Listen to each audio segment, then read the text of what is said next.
Destiny.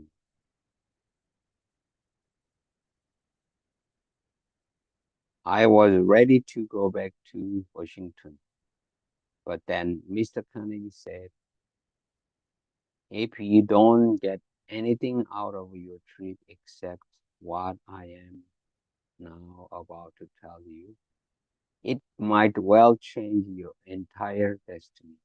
And through you, the destiny of many other people. Colin, 20 years is long, long time.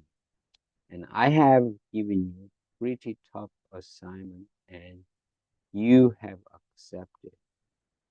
I went to one now that you are going to have many temptations long before you complete your 20 years of research to quit because that's easiest things that the weakling can do is quit.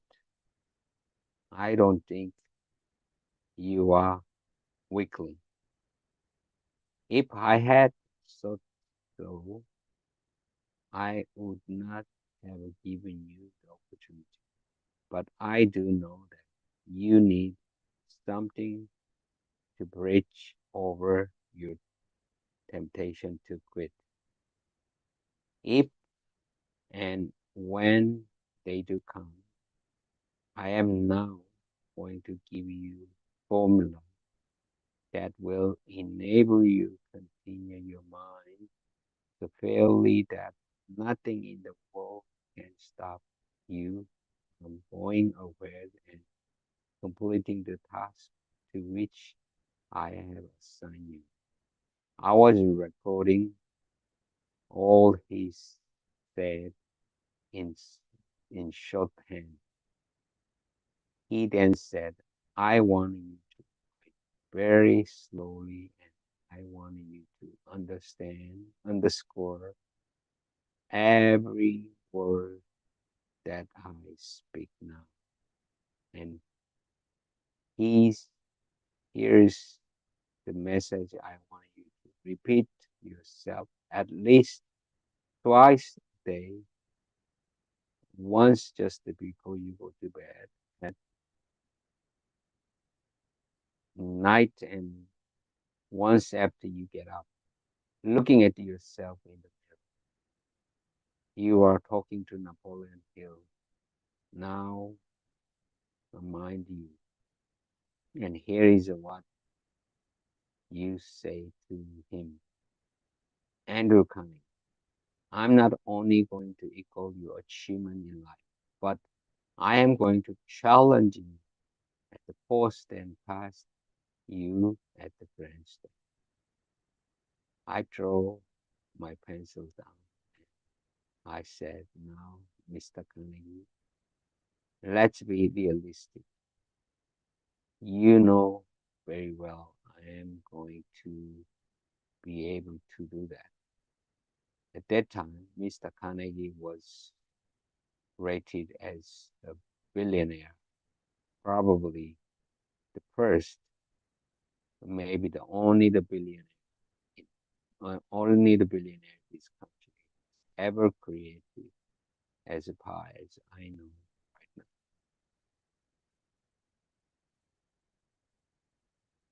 He said, why, of course, I know you are not going to able to do that unless, unless and until you believe it. But if you believe it, you will. Let's ask you to do this. Try it out for 30 days. Will you do that?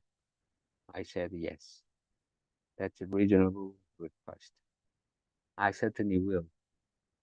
But I had a finger on the boss and crossed. I had a finger on boss and crossed. I know doggone well promising to equal and outdo the achievement of men who had reached the stage of the billionaire.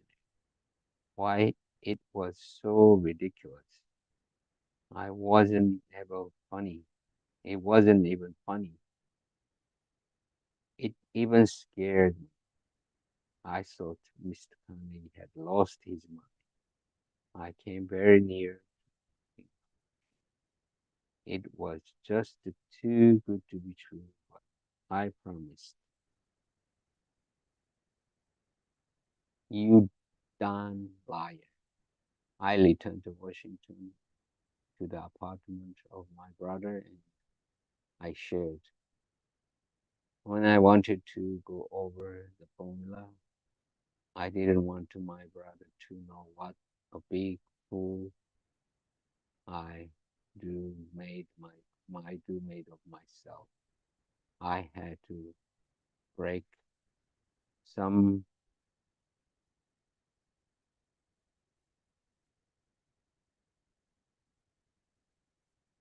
I do I had to break some news to him that would not be good. I had agreed to pay the expenses for the two of us to school, and I was going to have tell him I was dropping out, and he had he had to earn his own ways. I went into the bathroom and closed the door real tight.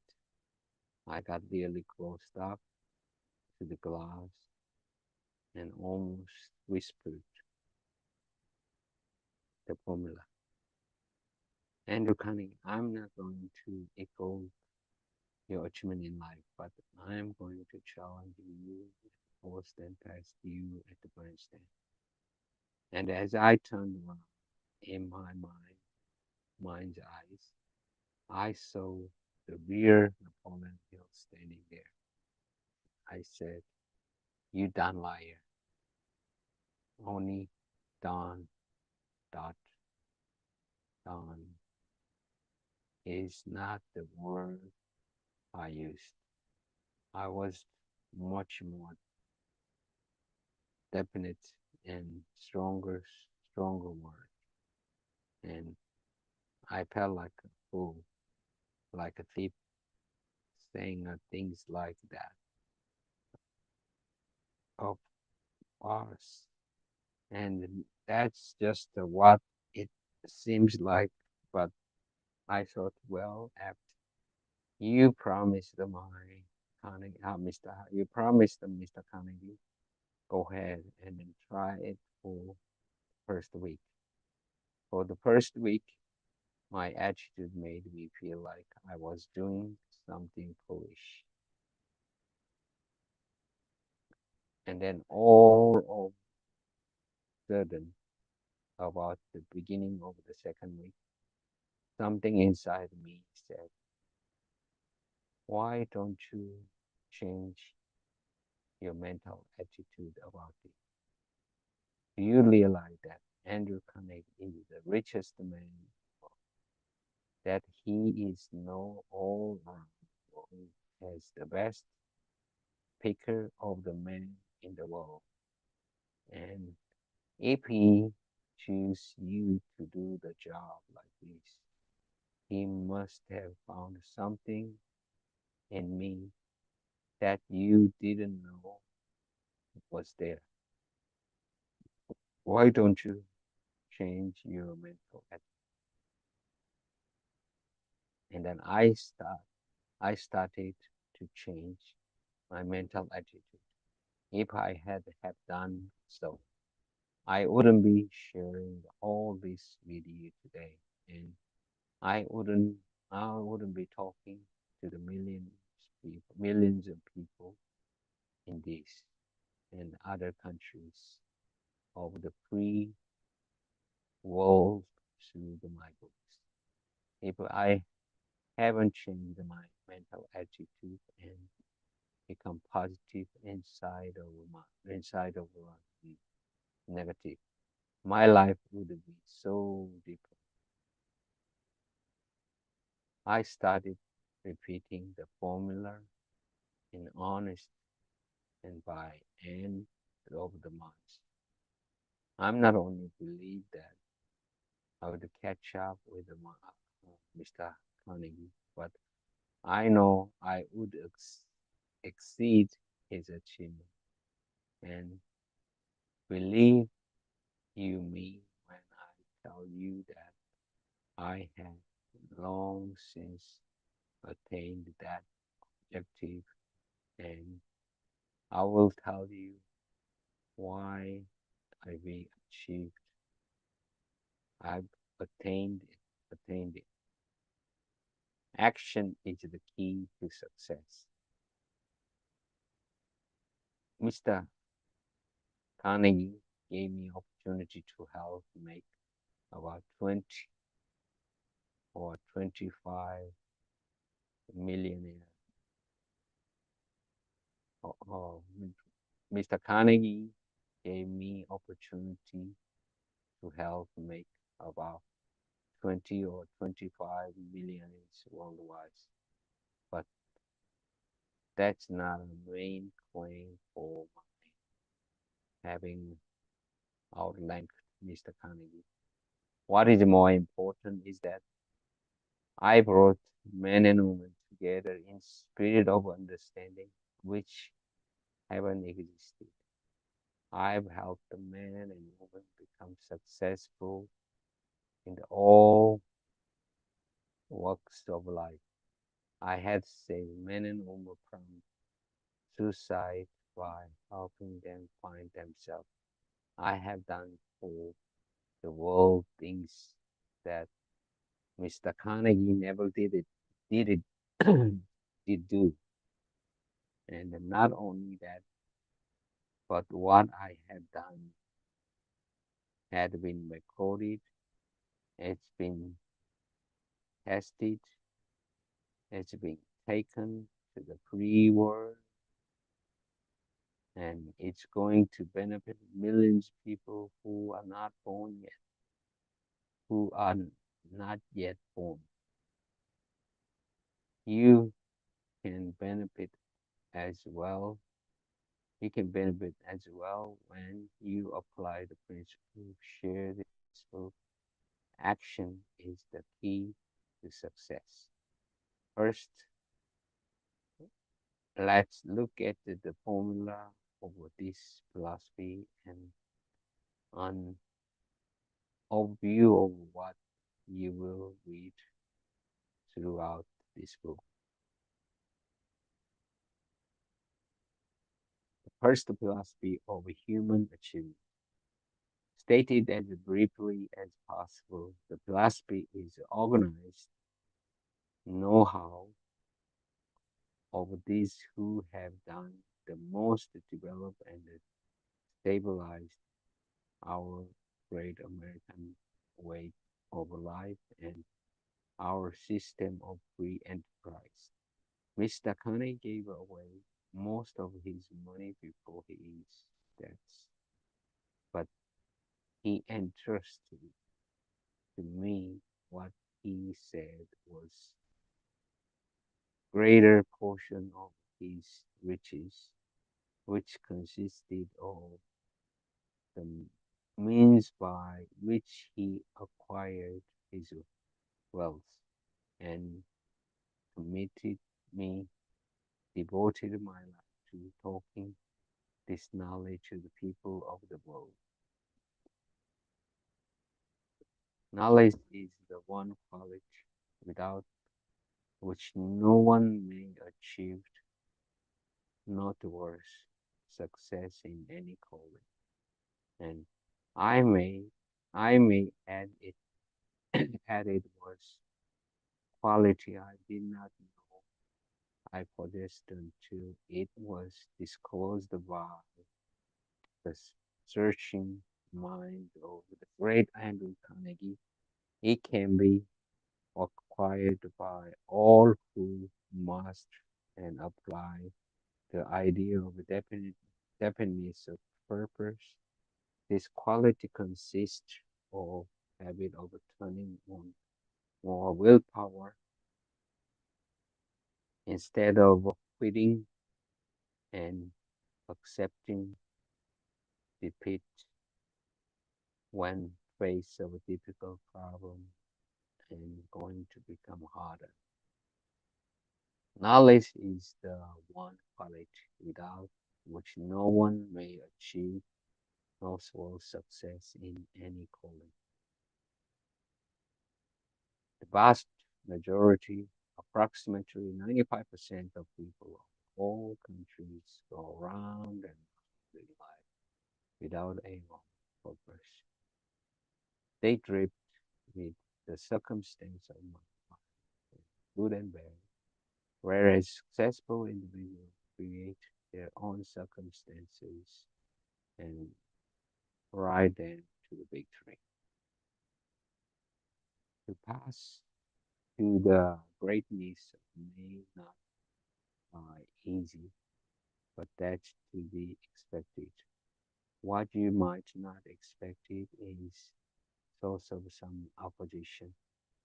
My greatest obstacle was friends and relatives who believed I had undertaken too big a job.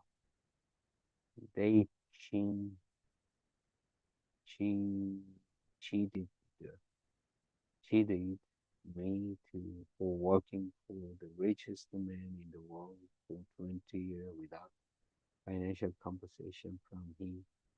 And one of the old trait of most people, especially one's own relative, is that they so often discourage any members of the family who step out of ahead of the crowd and aspire to achieve outstanding success. Now you don't have to stand this journey alone.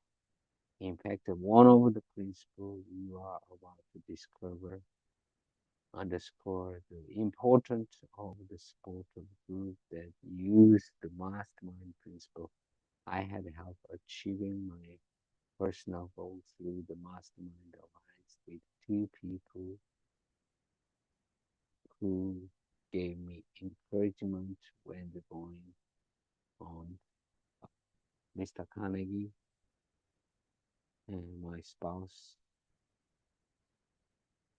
and my stepmother and who was the only member of my family who believed I would endure throughout 20 years of rock bowling.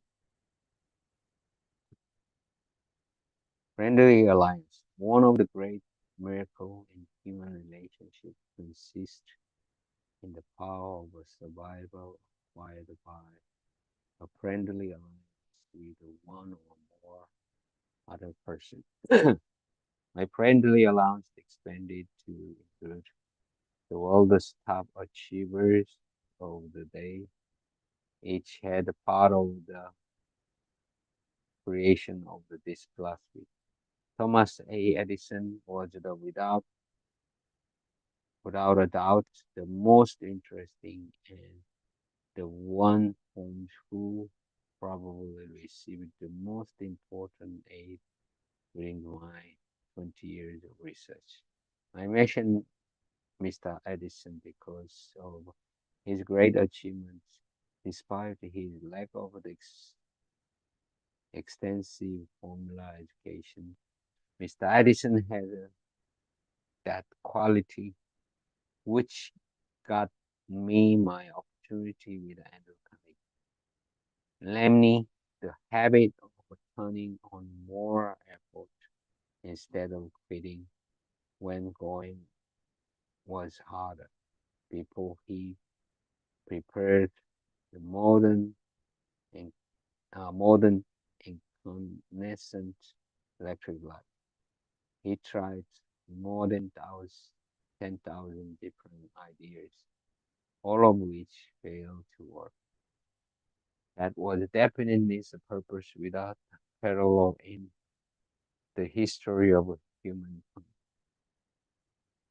Throughout this book, you will read amazing case histories of the people who are models of application of the science personal achievement.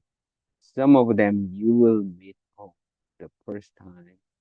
Other will like to old friend, the people familiar with personal development.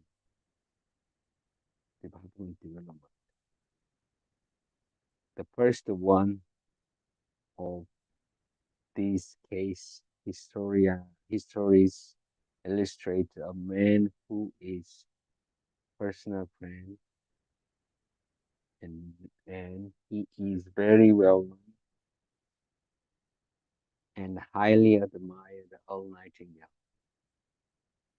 The following is his story is his own word. I don't think a day has gone by in the last 5 years that the influence of the philosophy of success has not shaped my life in every way.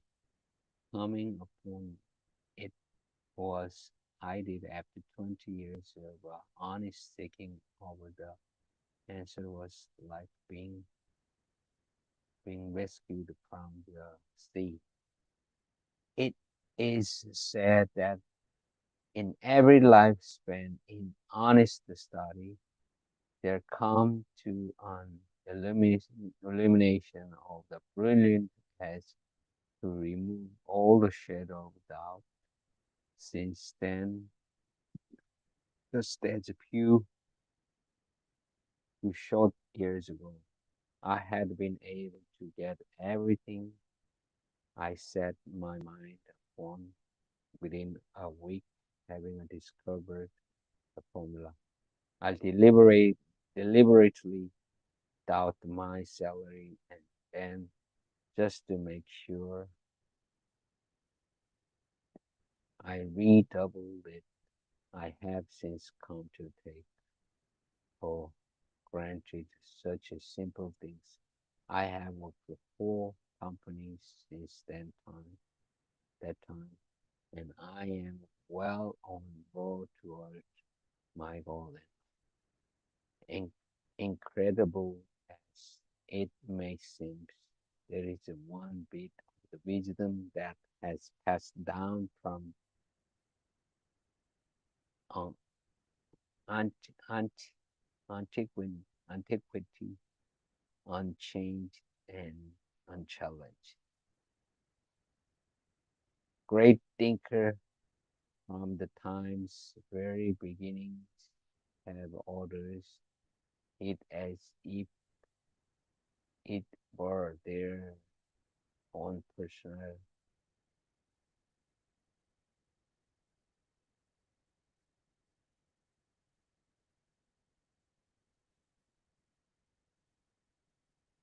Incredible as it many seems, there is a one bit of wisdom that has passed down from antiquity, unchanged and unchallenged.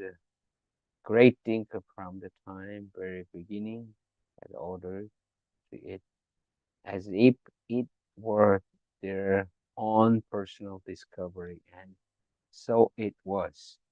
We can read it 1,000 times and have it shouted in our face, but for some strange self-limiting reason, we can't discover it until we are ready to discover it.